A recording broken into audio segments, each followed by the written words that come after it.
what's going on, guys? War Brothers Collectibles here. Welcome back to the channel. Welcome back to another video. I know I've not made a video in like nearly 2 weeks like this. I was actually having some computer problems. The screen on my laptop blew, so I had to send it to the repair shop and get a replacement. But I'm back now doing regular videos and I'm back doing what I love, so that's all good stuff. So this is going to be the next episode of what I've been reading and watching recently. So let's go and take a look at everything that I've been up to lately. So a few weeks ago, I did actually want to really watch Die Hard with a Vengeance, Die Hard 3, Bruce Willis and Samuel L. Jackson and Jeremy Irons. Now, I do enjoy this film. Like, I really enjoy this film, but it's one that it gets better every time I watch it. Like, when I first started watching this movie, it's like I really wanted to love it. Like, I love the concept of it, like going around New York City, playing a game of Simon Says with Simon, playing games with John McClane and things like that, and he's got to like defuse bombs and situations and complete tasks and puzzles, while Jeremy Irons, the terrorist, does a big bank heist at the Federal Reserve of New York. The concept is great and the setting is great. It's such a massive scale of, the New York City and all the chaos and carnage that can ensue in that kind of environment. But my opinion still stays the same on the ending here. I just think the ending of this film is kind of like tacked on. Like they really didn't know how to end the movie. Now, the alternate ending, I do not like, where Simon has been successful in the heist and John McClane gets fired and all that, and they have a confrontation years after the heist. I do not like the alternate ending, but the ending of the actual film, where he just realizes Simon's location from the tub of aspirins, and then they hunt them down, and then he tries to escape in a helicopter and John McClane shoots the helicopter down. I just really don't like that, and then the film just ends. To me, it was just not good enough. There's no sort of like final physical confrontation with Simon. I know Simon was more like the intellectual and things like that, but I just think the ending of the film is kind of tacked on, and it just frustrates me every time that I watch it. But the entire film as a whole does get better every time that I watch it, and I've come to accept it more and more over the years. And it is probably the Die Hard sequel that I revisit the most, and for good reason, because the experience gets better every time I see it, which is really good. So that was Die Hard with a Vengeance. Then, being in a bit more of a Die Hard mood, I decided to watch Die Hard 2, Die Harder, the one set in the airport. Now, this is probably the film that I watch the least, and it is probably my least favourite, apart from Die Hard 5, A Good Day to Die Hard. And that is absolutely the worst film, and I totally disregard that I never watched that film. But in terms of the original 4 films, I'd say this is the one I watched the least. Again, the premise is exciting, and the premise is an interesting, cool idea. But I don't know, my brain just kind of like shuts down, and I kind of always get distracted and start looking at my phone. And it just becomes a bore to get through, in my opinion. Just something about it. My brain towards the end just kind of shuts down, and I just get distracted and I want the movie to end. It's very, it is entertaining, and I say the premise is thrilling and all that, with John McClane's wife circling above while terrorists take over Dulles International Airport. It's great to see John McClane back. It's pretty much a direct follow-up, obviously, from the first film. It's like a year later. So it's pretty much the same kind of feeling as the first movie, which is good. But I don't know, just something about it. Like, this is one I always watch the least. I always tend to watch it in like the autumn or winter season, when the colder weather's coming in, because it's the snowy setting, which is pretty cool. And there's many parts of the film that I do enjoy, like the whole deception with the blank firing guns and things like that. I think that's good, like, plot twist. But yeah, I don't know, my brain just kind of shuts down, and this is always one that I watch the least. But I did enjoy it the other day, but again, I did find myself getting distracted. And then, because the Halloween season is fast approaching, I've done a ranking of all Halloween movies on my channel, by the way, guys, so definitely check that out if you haven't done so already. But the other day I watched Halloween 6, The Curse of Michael Myers. Now, this is the theatrical cut, but I did watch the producer's cut, which I prefer. Now, we need a 4K release of, more of these films on 4K in the UK, actually, but we especially need a 4K release of Halloween 6, the producer's cut. Arrow Video, you know, they could easily do it, I think, and that would be a great call. If they did that, because they're into like the cult films and things like that, the obscure horror movies. But I enjoy this film, you know. I enjoy both versions, but obviously I do prefer the producer's cut a lot more. Um, I don't know, I've always had a soft spot for this film. I know a lot of people hate it, especially the theatrical version. But, you know, the theatrical version is fast-paced, you know, it's entertaining. Yeah, it doesn't answer a lot of questions, it just creates more problems and makes you more confused at the ending. But the producer's cut is certainly an interesting film in the Halloween series, and it's just a shame that Donald Pleasence passed away and he wasn't able to do more of these movies.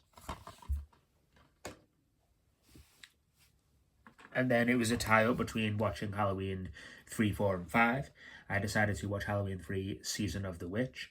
Now, I enjoy this movie. Like, I really do. You know, it's the only one in the franchise, obviously, that's done something different, in my opinion. It was going to start an anthology series, but the idea didn't catch on, so they brought Michael Myers back in Halloween 4, The Return of Michael Myers.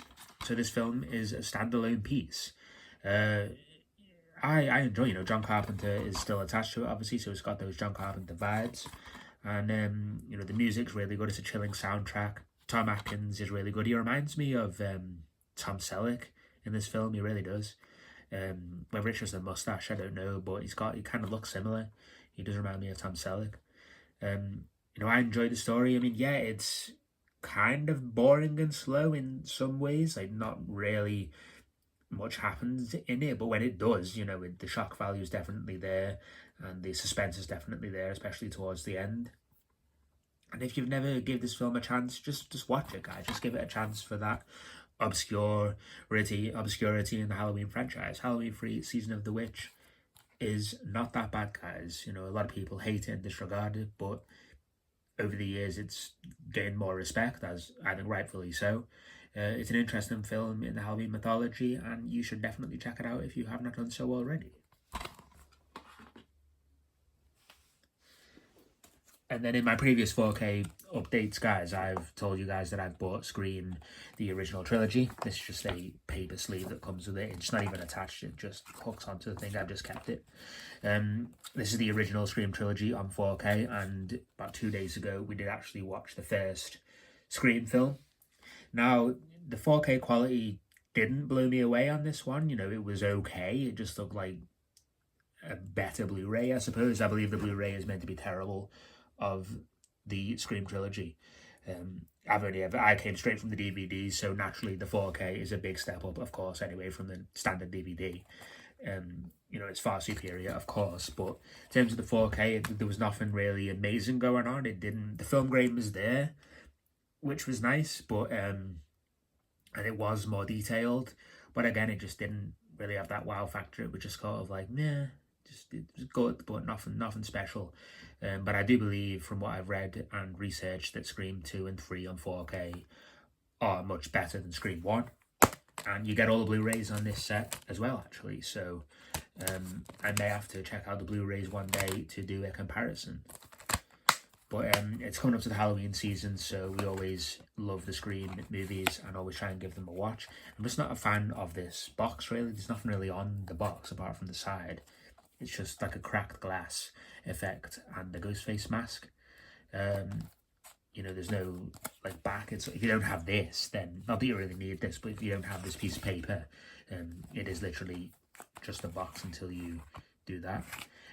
But yeah, Scream on 4K was good, but didn't really have that wow factor or blow me away, which I hoped that it would, unfortunately.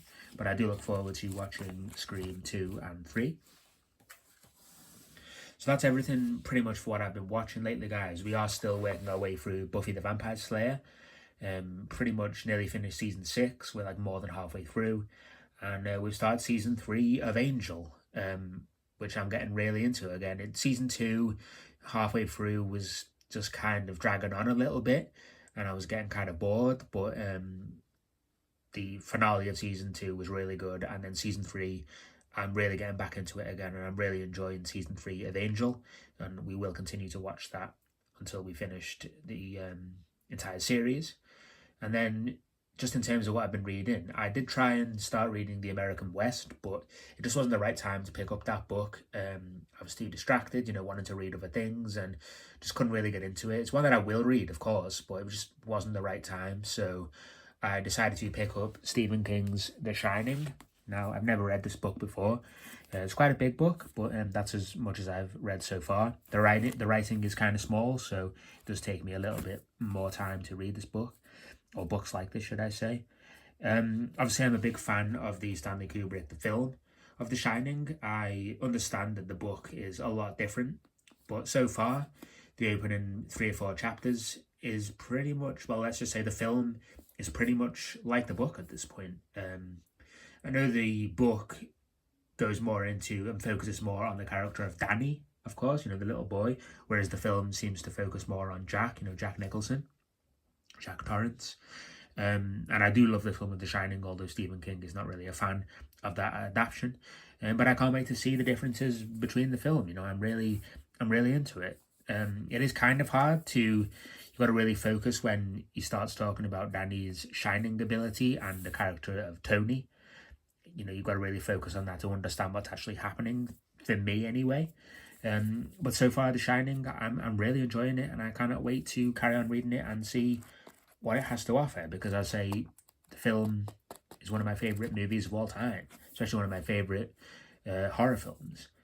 So yeah, I'm really enjoying The Shining at the moment and cannot wait to read more. So that's going to be it for this video on what I've been reading and watching recently, guys. Hope you enjoyed. Please leave any comments down below about what you've been reading or what you guys have been up to lately in terms of TV and movies. There'll be loads more content on the way, guys. Sorry I've been away for about a week or two. I had those technical problems, as I've said in the beginning of this video. But it's great to be back doing what I love, and I really appreciate all the support, and I just really hope you guys are enjoying the content and having a good time. So thanks very much for watching, guys. If you enjoyed this video, please give this video a thumbs up and please consider subscribing to my channel. I really do appreciate all your love and support. It really motivates me, and it's just really great to have that nice feedback. And stay tuned for more videos, guys, and I will see you soon in the next one. Take care.